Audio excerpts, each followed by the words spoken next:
Hey guys, Brett Weiss here. Welcome to another video. If you're new to the channel, please hit that subscribe button. It is super helpful. My nephew Chris is here from Okinawa, Japan, and he's definitely a subscriber. But today he's here to talk about my top 5 favorite console games of all time. Now we're going retro here because Chris, when I was 14, Chris was born. He's my sister's son. And as he got a little older and started getting into video games, we played a lot of video games together, and your dad would play and your sister. We had a blast on the NES, ColecoVision, and other consoles. And we're gonna talk about the top 5 games that really resonated with Chris, the ones he has great memories surrounding. And yeah, we're just gonna get into it. We're gonna do some deep dives, mostly about, I know you guys come to the channel for stories. I mean, we could talk about the gameplay or whatever, but the main thing, we've got some great stories associated with these games. I remember playing them, he remembers playing them, and these are ones that were just, now, video games are fun, just playing them is fun, but the story surrounding them, the couch co-op, the friends you make through playing games, such a huge part of gaming, and we're gonna talk about that today. So thanks for watching, and check it out, Chris's top 5 retro games.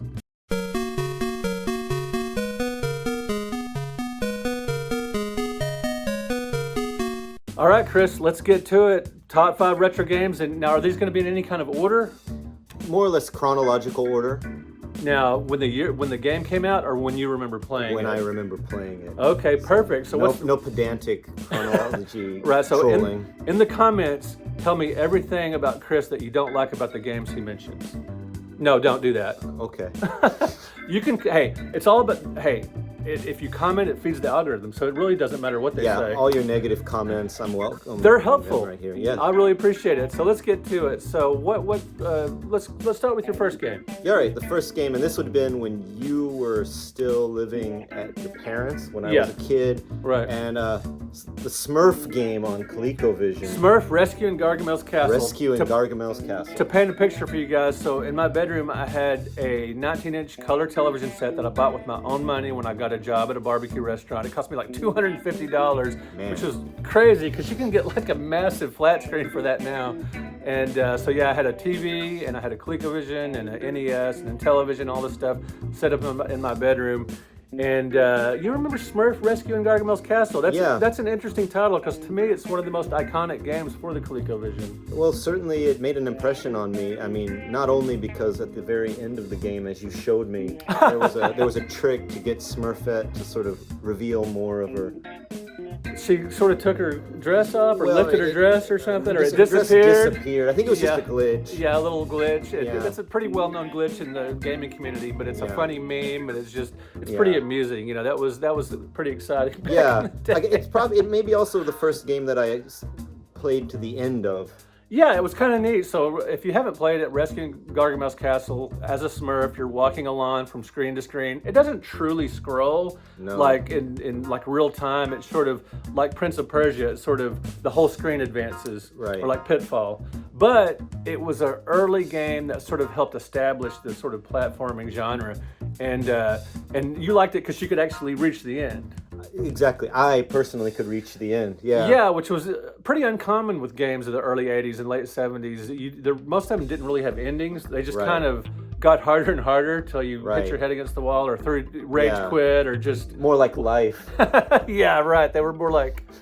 Sisyphus? Right, yeah. The boulder rolls down and it's heavier the second time. Yeah, exactly. And so, Harlan Ellison equated video games with Sisyphus because, you know, it just seemed pointless because you just ultimately are going to lose. Fair. But with adventure games, a lot of them, you know, some of them do have endings, and even, you know, it was pretty unusual at the time for a game to, you know, like Pitfall, Smurf Rescue in Gargamel Castle. There were a few others that had actual endings, and that was definitely one of the few for the ColecoVision that had a definitive ending like that, and that made an impression on me too. And if you played skill level 1, it was pretty easy. Right, you could do it. Yeah, you could just walk through and get through it pretty easily. The jumping mechanic was kind of odd. Yeah, it was kind of goofy. Do you remember having to like push it twice to to jump higher? Oh, I don't remember that. Was that a feature? Yeah, you didn't just push a button to jump. You had to like tilt up on the joystick to get it to jump higher. I have a vague memory of that. Yeah. Yeah, but it had really nice graphics for the time, the cartoonish graphics. Yeah, they looked like Smurfs to me. Yeah, did it stand out from other games from a visual standpoint? I think it did, yeah. As did my second game. To me. What is it? I'm not trying to rush you. No, let's get to it. There's also a ColecoVision game, very different in genre, which was Antarctic Adventure. Fantastic. Yeah, that's another game for the ColecoVision that just looks fantastic. It looked great, yeah, and I loved it as a kid. This one I would play at my own house, so I finally got my own ColecoVision from a friend of yours. Yeah, my friend Bill that I would go to concerts with, he told me he was getting rid of his ColecoVision, and instead of taking it to he could have gotten some decent money for it at the time, but instead he gave it to me along with, I don't know, about 80 cartridges. There were a bunch of games, and there were Super Action controllers. Yeah. And, as you can see by the picture here, this is Chris as a young boy, and he just looks overwhelmed. And I remember when he gave them to you, you just sort of, in my head, you were going to get super excited and like jump for joy. Right. But you just sort of flatlined. I think it was too much for my system. You were just sort of overwhelmed. Like you just kind of looked shocked. Yes, I think I was. Shock. I was in shock. Yeah. But that was is that kind of an interesting memory, getting all these video games? Absolutely. And of course, there's all these cartridges, and I don't know where to start. And for whatever reason, the one that I would come back to again and again was Antarctic Adventure. Well, I think that's objectively a great game. It's Konami, and it's a character racing game where you're viewing the character from behind, and it's got great music. Yes. And it just loops. Yeah. And now that music would make me a little insane if it just kept looping, but at the time it was groundbreaking because it sounded better than just about any other game music-wise, and the graphics were amazing. It has a cartoonish look to it. Yeah. And I think it was a Japanese-made game. And it was also a game that you could, they did a sequel for the MSX computer and for the Famicom, and it's a game you could beat. You could get to the end, and there's different, it does get harder as you go, and you have to go faster, and you're dodging the obstacles, and it does have, the difficulty level amps up, but at the same time, it's kind of a casual game, and it's kind of relaxing. Yeah. And the graphics, again, at the time, and you were sort of right behind the penguin, and you would race along. Like a racing game, but with a character instead. It was one of the few, kind of a subgenre, character racing, which is pretty unusual then and now. So, Antarctic Adventure, my kids called it the Penguin game, and they loved it as well. So it really resonates with kids, and I still enjoy playing it. It's a ton of fun. Yeah, the Penguin game is a great one. Indeed it is. All right, what do you got next? So the next overwhelming gift I received was my NES. And how did you acquire this? Oh, it was a Christmas gift. From your folks? From my folks. Well, no, apparently from Santa Claus himself. Oh, I forgot. Yeah, spoiler alert. Yeah. It's not real. I just assumed it was your parents. I mean, it could have been Santa. Yeah. And it was, apparently. So, from Santa. Yes. And the game that it came with, Super Mario Brothers, and Duck Hunt, but the game that I really loved was Super Mario Brothers. So it was the combo cart with both games, and it came with the light gun. That's right. It was the action set, I think that might have been called. Action set, yeah. And I liked Duck Hunt too, but Super Mario Brothers is especially memorable to me because it's a game that I completed with my dad. So it seems like completing games, because I know you were into RPGs and you like games with an ending. It seems I guess I did. Yeah. That makes a lot of sense. And my son's talked about that. He said some of the older games that get kind of repetitious get a little old. Right. And I'm sitting over here grinding on them, just trying to beat my old score by 1 point, by one digit even. And scores or points were never a thing I paid attention to in games. I guess I wanted to progress through it and have an end point. Yeah. And having that end point, even in the case of Super Mario Brothers, you had intermediate endpoints, obviously. Right. You would fight Bowser, and then you would have to go to the next So there's some satisfaction as you went. Yeah, that's right. Yeah, just like getting a flag, beating the world and everything. But the fact that I played it with my dad, and we would switch off levels. I was good at the what we called the fire levels, so the Bowser. So you wouldn't be player 2. You would actually play the same game. Oh, when I say beat it together, I mean we were cooperatively playing the game. Right. As a one-player game and taking turns switching off levels. Oh, you're better at this level. Why don't you take this one? That's really cool. Yeah, and we got all the way to the end. Yeah, that's a great father and son activity, and it was when y'all beat it like that. I'm sure it was extremely exciting and rewarding and all that kind of stuff. Yeah. Do you remember what year you got your NES? I don't remember exactly what year, but it was, I think, in the very early 90s. Yeah, right. So when it was still pretty, like maybe at that point, I think Kara got a Sega Genesis, but that might have been rather around later. the same. No, so she got that later. I think she got a Sega Genesis around the time, some time after that. Yeah, okay. I got that. Yeah, it was probably around. When did the Genesis NES come out? The NES came out. It was test marketed in '85. It came out in '86. I think I might have gotten my NES in '89 or 90. It was really blowing up at that point, you know, because the NES, it was popular the first couple of years, but it really blew up in '87 when Metroid and Legend of Zelda, and then in '88 when Nintendo Power, and then '89 with Super Mario 3 or 90. And then 1990 and on, it just 89, 90 just seems like the really high point for it, and a lot of people were getting them then, and people, I mean, the system just sort of really became integrated with popular culture with all the tips and tricks and the NES hotline and all that. And, and so yeah, you had a NES pretty much at the height of its popularity. Sounds like, and. Do you remember Super Mario Brothers really standing out from previous games you played? Well, I'd already played it at your place. Oh, that's right. Right. Yeah, so it wasn't new to me when I got the system. Right. But the fact that I could sit there on the weekend and try to get a little farther each time. And not just only play it when you came over to my house. That's right. Yeah. Yeah, and I could dedicate myself. And then my dad started playing it with me, and it was, you know, a father-son activity. And, yeah, he really liked video games because we would play Castlevania. I remember I've told you guys this before, and we would play Castlevania 2, and I would play the game while he just told me the routes to take and where to backtrack and stuff. Oh, I remember that. He was better at non-linear gameplay and directions and stuff like that. He used to play Ultima on Commodore 64, so I think he was good at keeping maps. Yeah, he really liked RPGs and RPG elements and non-linear games and all that kind of stuff. And I'm more about just, you know, immediately getting into the action. And that was a great way. We played two-player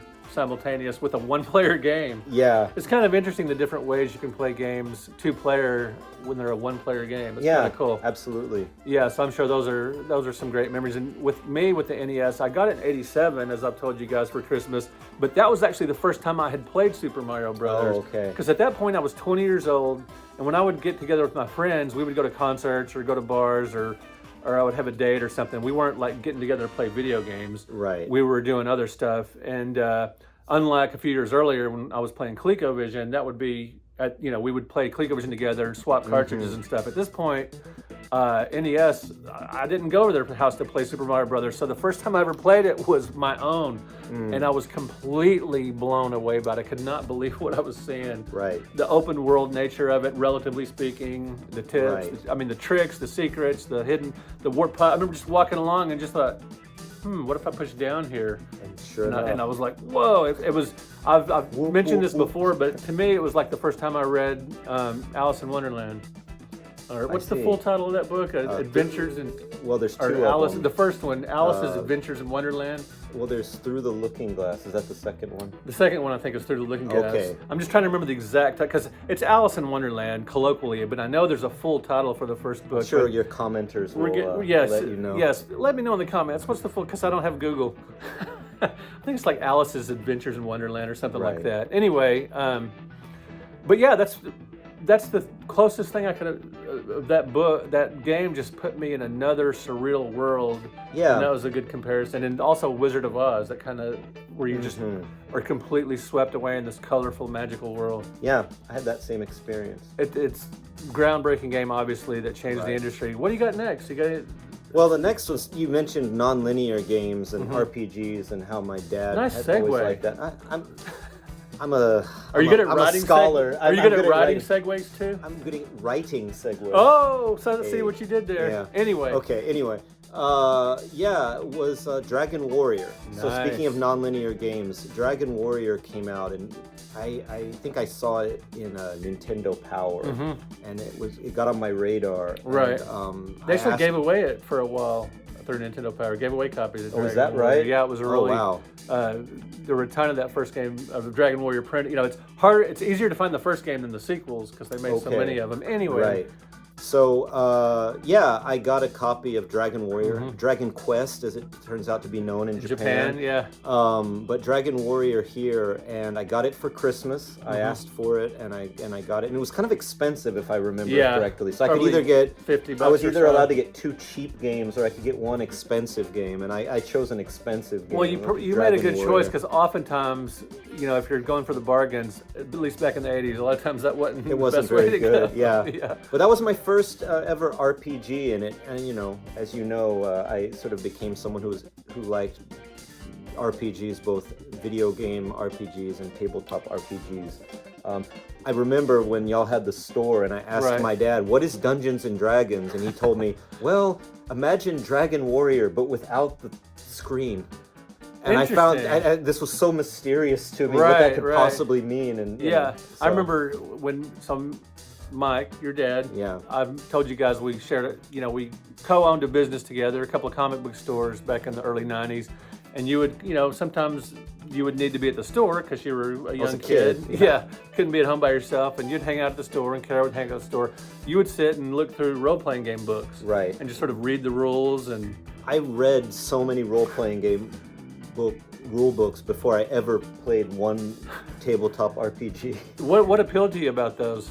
I think the idea that you could take a complex reality and turn it into a set of tables and dice rolls. Interesting. Yeah.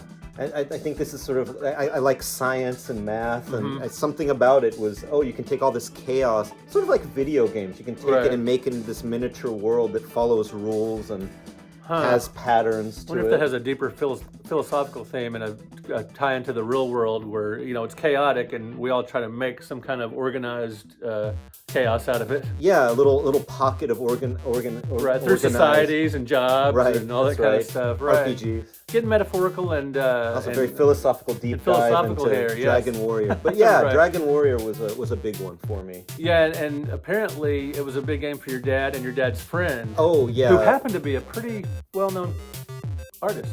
Yeah, so my dad and my dad's friend both bought it for their respective sons for a Christmas present, and while we went back to school after the Christmas break, both my father and his friend, who worked for either Marvel or DC at the time, he was an illustrator for both companies, developed an addiction to Dragon Warrior, and their respective day jobs sort of slid by the wayside. Yeah, this artist got so into Dragon Warrior, he was actually turned in some assignments late and even lost an entire book out of it, like a regular assignment.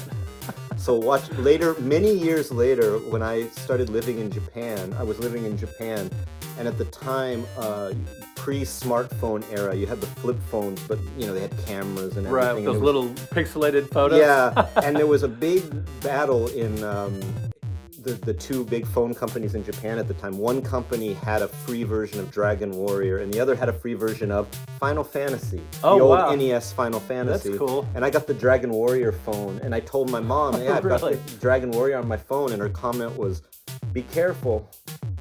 Be careful? Oh, well, she knew how dangerous it was. Yeah.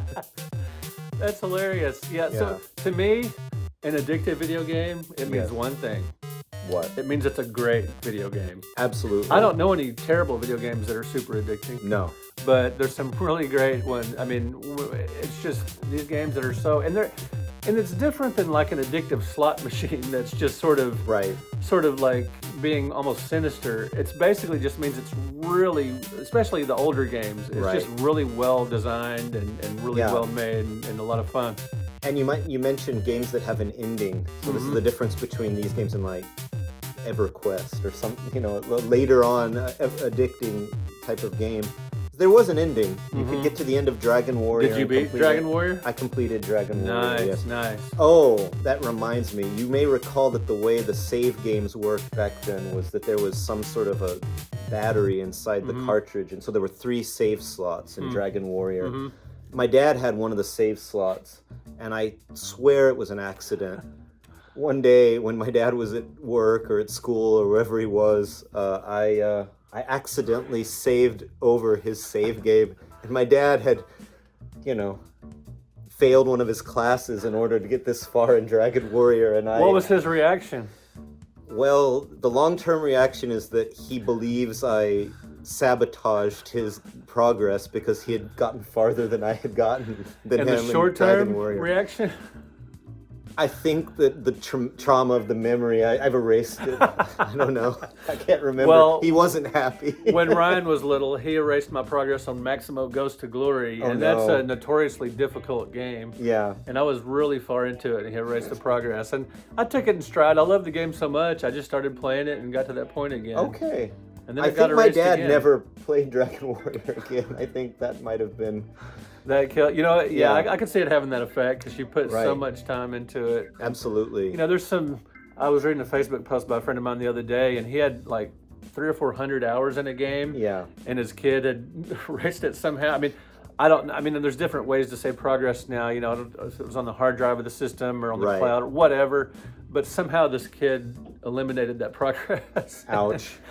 And he was not pleased. No. Like, he was legitimately upset. As you know, it's all that time, and you're excited about the ending. So I totally get it. My dad took it in stride. Let's hope so. I came out okay. Let's hope the memories are accurate in that regard. Yes. But speaking about getting addicted to RPGs, that takes us actually to my last game, which was. Don't keep them in suspense. You got to say it. It was another RPG. It was Final Fantasy, but I never owned Final Fantasy on the NES or the Super NES. Right.